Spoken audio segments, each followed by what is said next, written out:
We are on the record in the matter of People versus Latavis, Trishad Thornton. This is case 25-0203-FY. May I have appearances for the record, please? Mr. Nid? George, thank you, Honor. George, in the behalf of the people. Good morning, Your Honor. True Science appearing on behalf of YouTube. Thank you. And Mr. Thornton, could you state your name for the record, please? I am Shoulders in here by way of Executive Office for Latavius Trishad Thornton, nonprofit organization. Excuse me, sir, but what in the doohickey are you talking about? Except that is Mr. Thornton announcing his appearance before the court. We are here this morning for a pre-exam conference. Mr. Anid, it is my understanding that Mr. Thornton has declined representation. However, Mr. Thornton, at every appearance, I need to remind you that you have a constitutional right to be represented by an attorney, and that if you can't afford an attorney, the court will provide one for you.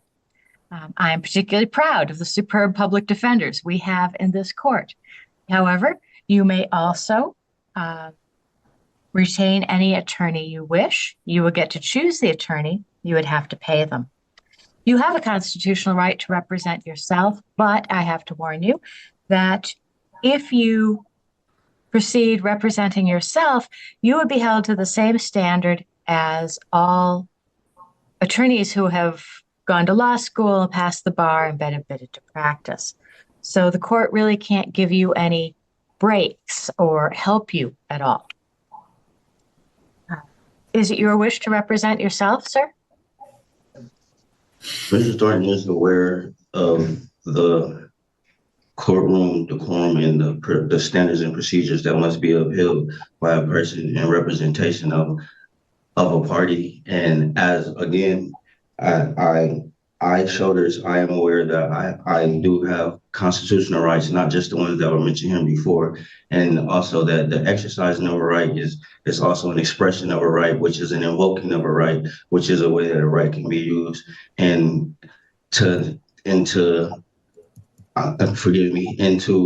uphold the proper standards. Mr. Thornton does not wish to get public counsel representation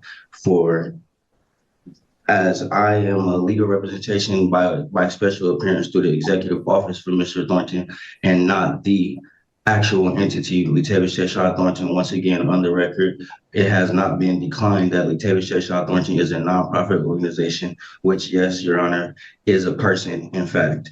And I, the man speaking with a voice and a sound mind. I'm going to cut this off. I don't want to mute you, but we have to move forward. So, It's a good thing the judge interrupted him, because this fool would have probably rambled on like that for hours, saying a bunch of nothing. We have an attorney standing by. That would be Mr. Foreman, who is a very, very good public defender who is available to you.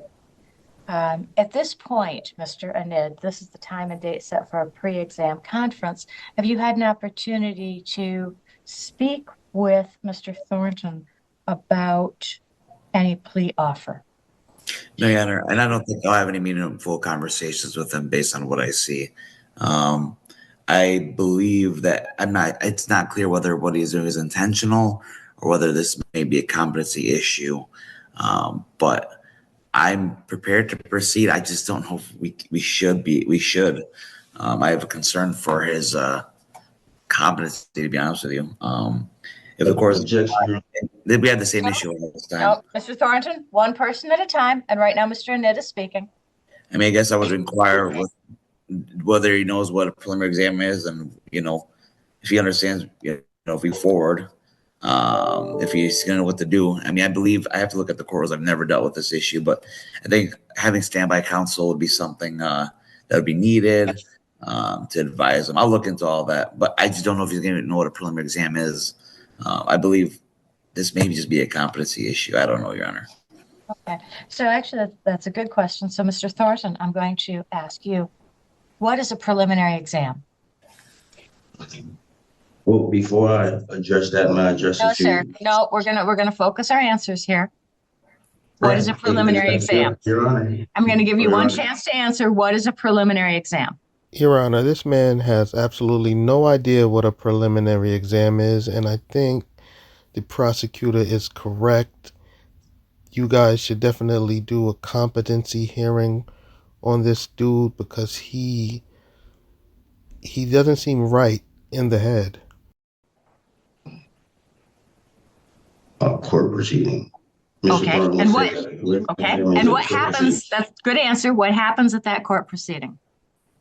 At a preliminary examination court proceeding, the parties have the opportunity to present evidence, cross-examine each other, and determine whether whether evidence is admissible to go into continuing proceedings, whether the court has jurisdictions. A plethora of matters may be brought up in a preliminary examination to see if the court has a valid standing, to see if there's anything, to see what may be addressed that's necessary as far as the parties that are at hand, not only to go about things in one specific fashion. Good try, sir. Well, that's pretty that's a pretty good answer. However, at this point, given a review of Your Honor, history, the court is going to sua sponte suggest that a competency exam be ordered. Mr. Anid, I any agree. response? I agree. Okay, thank you. Mr. Yeah. Thornton, any response? Mr. Thornton does not believe that a competency exam sua sponte is necessary and objects that as a preliminary exam is something that we can proceed to and we can address the matters and the situations that are necessary at that time. And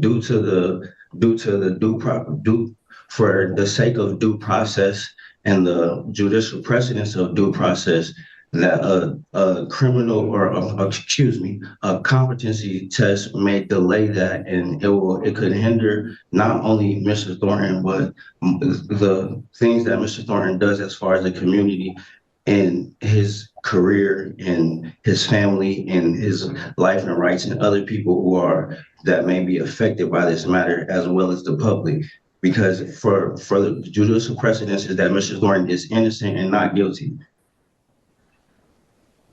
So, Mr. Anid, are you going to prepare a proposed order or? Your Honor, I think it's been a while since I've done.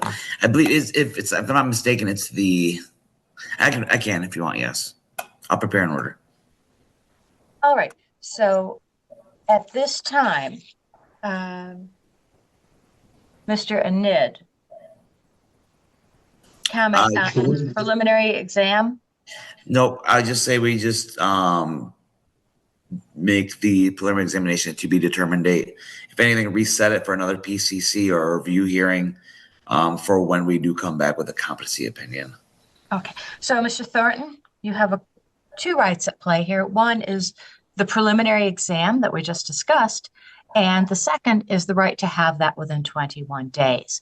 So, the reason that you have a right to have that within 21 days is to prevent cases from dragging on endlessly. There are certain timelines that have to be met. However, the court can waive that 21 days if it finds good cause. And that would be, for instance, if one side had recently received discovery and was unable to proceed. Another good cause could be if someone was ill or hospitalized. There could be any number of good reasons. So I'm going to ask you, actually, Mr. Thornton, have you received any discovery in this matter? I have not. Mr. Thornton has not received any instrument. Okay, so, all right, two things then. First, I find good cause to waive the 21-day rule, and we will get a date. No, sir, just a minute. Let me finish. You don't. No, listen, I don't want to mute you, but I have to get through this. So, you have to have you have a constitutional right to have knowledge about your case, and if you haven't received any discovery, we can't go forward until you receive it. So, two things. First, I'm going to waive the 21-day rule, just a minute, Mr. Sid. We're going to waive the 21-day rule, and we're going to set a date out in about a month. That'd be a placeholder date. As soon as we get that date, then we'll go to the discovery issue. So next up, where we're going to adjourn this case we're going to adjourn this case to I just lost that chat, to a probable cause conference at 8:30 a.m. on April 25th. And a preliminary exam date of 9 a.m. May 1st. Now, Mr. Anid, you wanted to be in a breakout room with Mr. Foreman. I'm guessing you want to discuss discovery. So. And you, Judge. With me, or you want to discuss me? All three of us really quickly. That's okay. Okay. I would like. Do that? Okay. Just a moment, Mr. Thornton. We'll be back in just a moment. Okay. Thank you.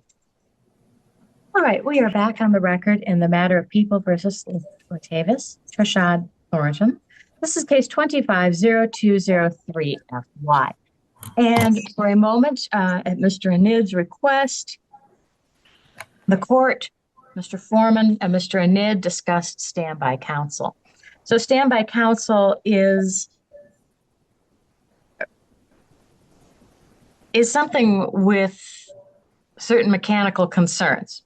So for standby counsel, the court can't just appoint standby counsel. This is what we discussed in the breakout room. The court, or perhaps its funding unit, the city of East Lansing, would have to enter into a contract with the public defender's office.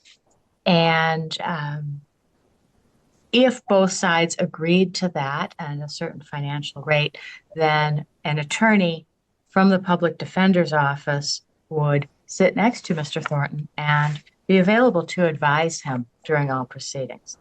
The court is doing all of this to protect Mr. Thornton's best interests, and I'm willing to bet that this man will be ungrateful with what they are doing to try and help his sovereign citizen behind. Back in the day, when I was on the court appointed list, a judge could just appoint someone and do it. That doesn't exist anymore because of the MIDC. So we discussed the mechanics of that. The court is going to make a formal discovery request on behalf of Mr. Thornton.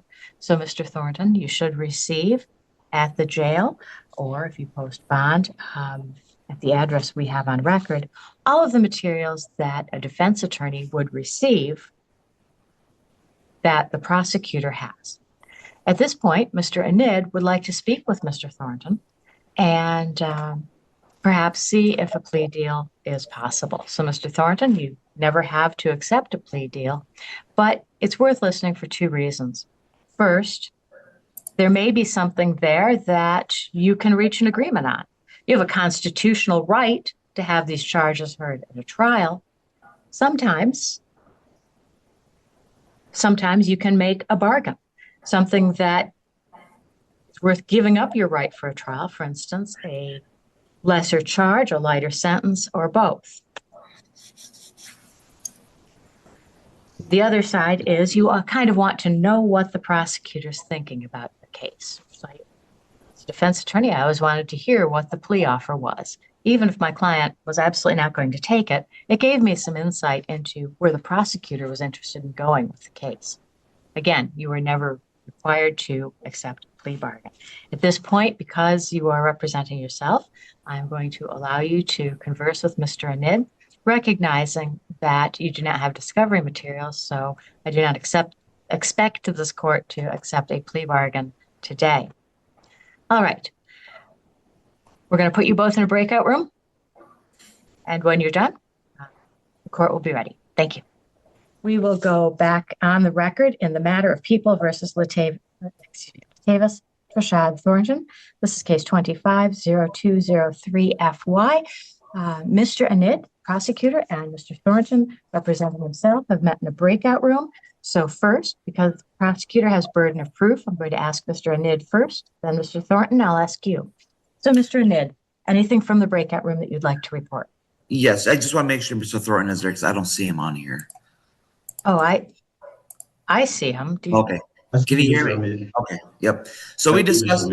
Yep. We discussed a little bit of as much as we could. I believe based on my discussions with him, I don't believe this is a competency issue. I believe this is more of the what Mr. Thornton kind of described earlier. So the plan, I think we both agreed on, is we're asking for another probable cause conference. I'm gonna somehow figure out how to provide him discovery, the complaint, the information, all the charging documents that we have. We're gonna come back. In the meantime, I'm gonna do my due diligence to speak with our office to see how we're gonna go forward with this. Because I know it's my understanding he wants to represent himself. That is his right. I believe based on the questions that you asked earlier, he answered them pretty fairly, Your Honor. I just want to make sure we got all ducks in order. I discussed a misdemeanor offer potentially with them, but also discussed that I encourage him to get a public defender. All these things I think we're going to discuss at the next probable cause conference. I think these are all appropriate matters so I can get my ducks in order. He can have discovery to know what he's looking at. And I believe at the next hearing, we will have a good understanding of what we're doing going forward. Mr. Thornton, is that an accurate report? It's pretty accurate, Your Honor. Just a few more points that we had discussed in that breakout room was also that it was in the discovery we would like to get subject matter in the appointment of the authorities that has been filed onto the record for these proceedings and how we came about to be into the court's jurisdiction for this matter in such fashion. And I think that's kind of that's a word salad. It's not making any soup. Can you make sense at all? Can you rephrase that for me? No. Mr. Thornton. Okay. So just pretty much all in the discovery, we didn't want any documents that have been filed onto the case to be missing, and that's. Okay. And that's what I mean by not limited to the documents titles that he named. It include an inclusion of all documents filed with all titles under them. And okay. I'll chime in Mr. Ned. And I think kind of what he may be talking about is, and I could be wrong, is the charging documents, what gives us the authority to proceed forward and how we're proceeding forward. And I explained you should wait until you discover it because I believe that's going to be the complaint, the information, and the other charging documents to see where we're at. I could be wrong, but once he receives those, we'll come back. We'll have all the ducks in order. I think that's a good resolution we both agreed on. And in the meantime, I'll do my due diligence to speak with our office to how we're going to go forward. I told Mr. Thornton, I'm the prosecutor. He understands what the prosecutor is. I'm not on his side, but I did advise I'm here to help get the situation resolved as fast as possible.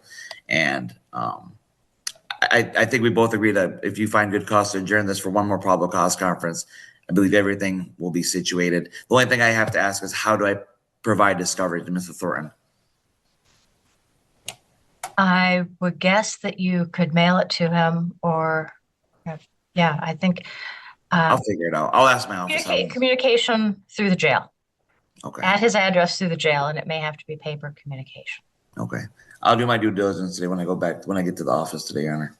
Okay. And, I don't have discovery demand in front of me, but that would include, of course, any exculpatory materials granted under Brady. That would include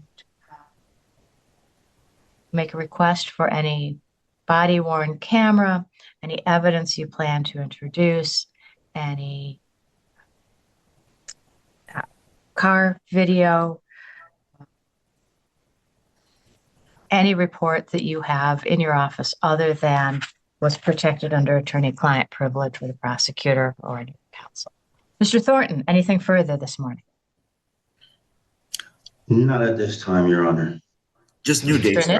New dates. New probable cause. Okay, so we had the dates, and that is 8:30 a.m., April 25th, for a probable cause conference, and 9 a.m., May 1st, for a preliminary exam.